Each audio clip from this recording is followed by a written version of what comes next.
kita mulai, alangkah baiknya kita berdoa dulu. Yuk, pimpin doanya dulu, Risya.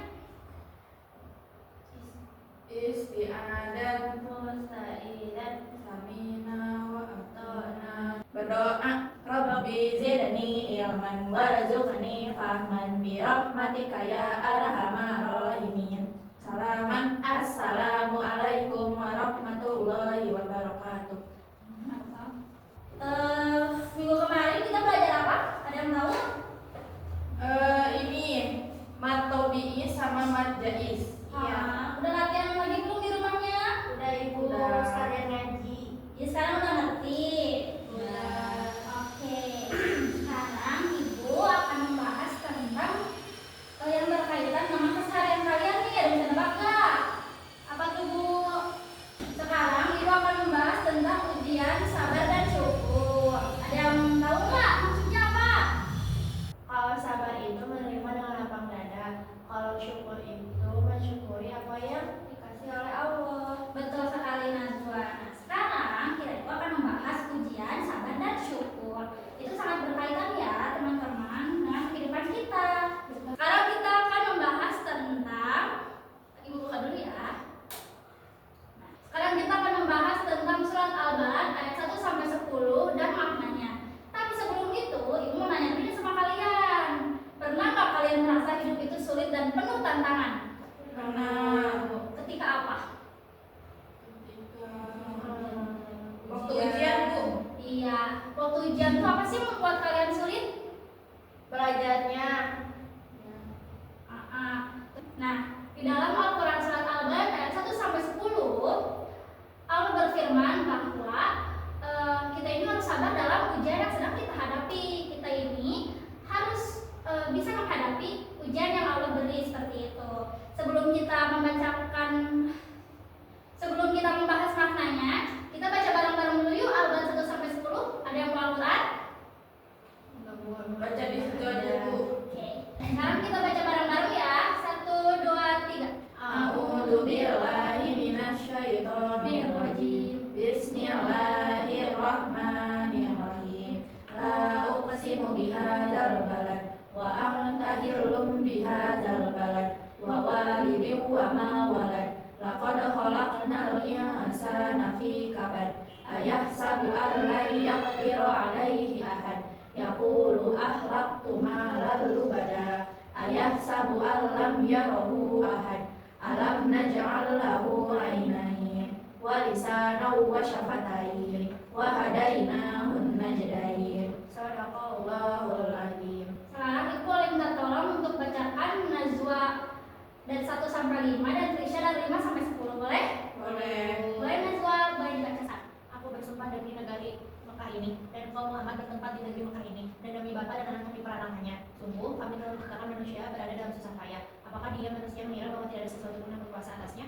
Dia berkata, aku telah menghabiskan harta yang banyak. Apakah dia mengira bahwa tidak ada seorang pun yang melihatnya? Bukankah kami telah memberikan kepadanya 2 mata dan lidah serta 2 bibir, dan kami telah menunjukkan kepadanya 2 jalan, yaitu jalan kebaikan dan jalan kehidupan.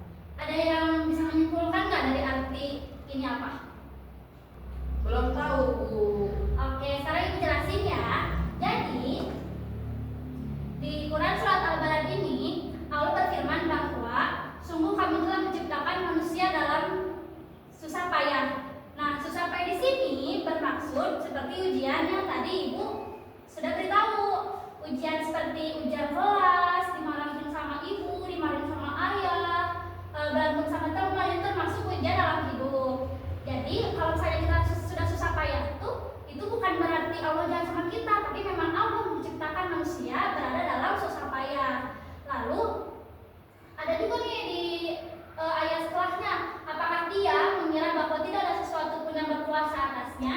Itu tuh menandakan bahwa kadang kita itu sebagai manusia selalu bertanya, kenapa sih kita dikasih ujian terus, kenapa sih kita dikasih susah terus, padahal Allah tuh punya Allah, padahal Allah tuh lihat semuanya, padahal Allah yang ngasih itu. Jadi kita nggak boleh mengeluh atas ujian kita, soalnya semuanya sudah diatur oleh Allah. Mengerti? Ngerti. Oke. Berarti kalau misalnya kalian susah payah dalam ujian, nggak boleh ngeluh ya, karena itu sudah diatur oleh Allah, begitu ya. Ya. Nah, lalu kemarin kan kita sudah Jais Munfasil ya. Sekarang ibu ingin tahu dan mengulas semuanya lagi. Coba ada yang bisa nggak nunjukin atau lingkarin di mana mad jais atau mad tabi'inya? Aku boleh, Risya.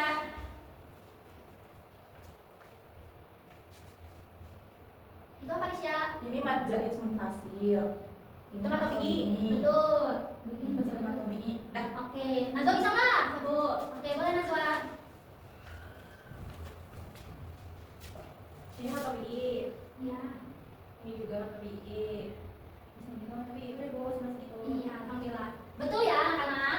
Nah, jadi sekarang ibu mau ngejelasin lagi ya. Ini namanya mad jais Munfasil. Betul, munfasil. Apa itu mad jais munfasil? Yang masih inget gak? Aku Bu, Apa, Risya? yaitu mad tabi'i bertemu dengan hamzah tidak dalam satu kata. Betul. Jadi, sekarang teman-teman. Jadi, mad tabi'i bertemu dengan hamzah namun tidak dalam satu kata. Begitu paham? Paham. Nah, kalau mad tabi'i yaitu ada yang bisa. Jadi kalau mad tabi'i ada yang disebut fathah bertemu dengan alif. Terus ada juga doma bertemu dengan wawu. Ada juga kasroh bertemu dengan ya gitu ya. Nanti disebutnya apa? Mad tabi'i. Betul. Sekarang kita langsung lanjut ke materi selanjutnya ya. Ini karena hanya mengulas materi kemarin. Selanjutnya kita akan membahas hadis tentang indahnya sabar dan syukur. Ini hadis dari Abu Yahya Suhaib bin Sinan radhiyallahu anhu. Ada yang bisa bacain? Aku Bu. An Abi Yahya Suhaibi bin Sinani qala Rasulullah ajaban li amril mu'mini inna amruhu kulluhu khairun wa laisa dalika li ahadin illa lil mu'minin in asobatku syarrun syakara fakana khairan lahu wa in asobatku darrun sabaro fakana khairan lahu. Boleh Najwa? Terima kasih Risya. Boleh Najwa artinya? Dari Abu Yahya Suhaib bin Sinan radhiyallahu anhu berkata, Rasulullah Shallallahu alaihi wasallam bersabda, alangkah mengagumkan keadaan orang yang beriman karena semua keadaannya membawa kebaikan untuk dirinya. Dan ini hanya ada pada seorang mukmin. Jika dia mendapat kesenangan, dia akan bersyukur, maka itu adalah kebaikan baginya. Dan jika dia ditimpa kesusahan, dia akan bersabar, maka itu adalah kebaikan baginya. Terima kasih Najwa sudah membacakan artinya. Jadi di sini ibu ulang ya. Alangkah mengagumkan keadaan orang yang beriman karena semua keadaannya membawa kebaikan untuk dirinya. Dan ini hanya ada pada orang mukmin.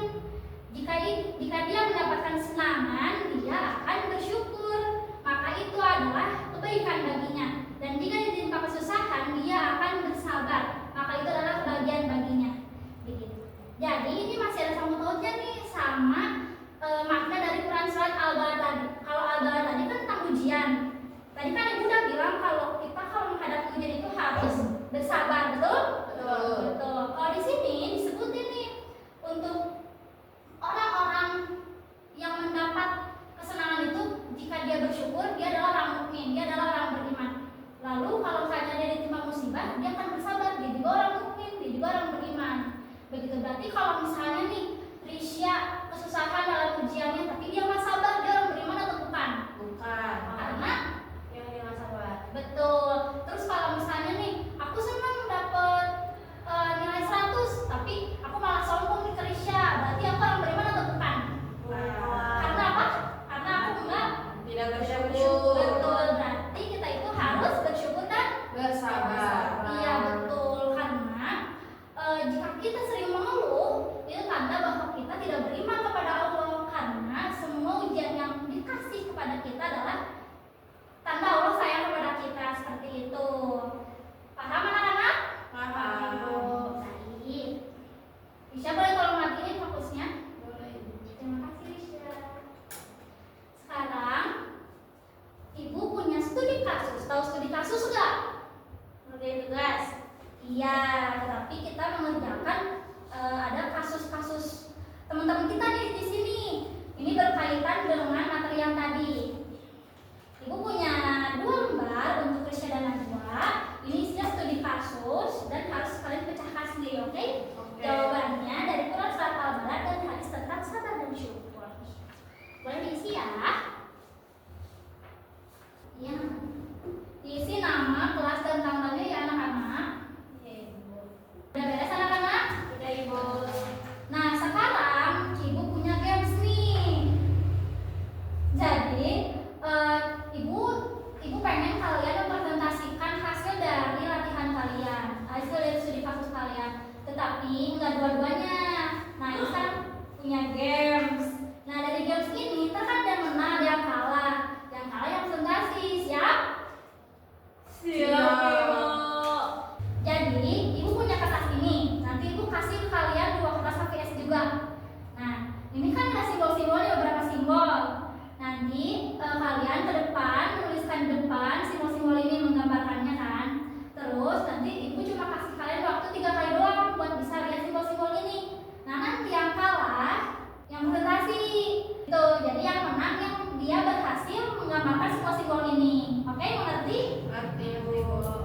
berusaha lagi? Enggak, akunya malah jadi guru. Ntar mah nggak boleh kayak gitu ya Najwa. Supaya usaha tidak mengkhianati hasil, gitu ya. Iya, terima kasih Ibu. Oke, sama-sama. Sekarang Ibu nyari reward buat kalian berdua. Apa itu, Ibu? Karena sudah main game dan sudah mengisi latihan. Ibu punya ini buat kalian berdua, bagi-bagi ya. Terima kasih Ibu. Sama-sama. Pelajaran minggu depan kita akan membahas hadis tentang berbakti kepada kedua orang tua, oke? Oke. Pelajari dulu ya di rumah. Oke. Oke, Ibu. Nanti kasih tahu Adit ya tugasnya. Ya, Bu. Iya Ibu. Oke. Sekarang boleh Risha tolong akhiri pelajarannya. Untuk mengakhiri pembelajaran hari ini, mari kita tutup dengan membaca hamdalah. Alhamdulillahirabbil alamin. Subhanaka Allahumma wa bihamdika asyhadu an la ilaha illa anta astaghfiruka wa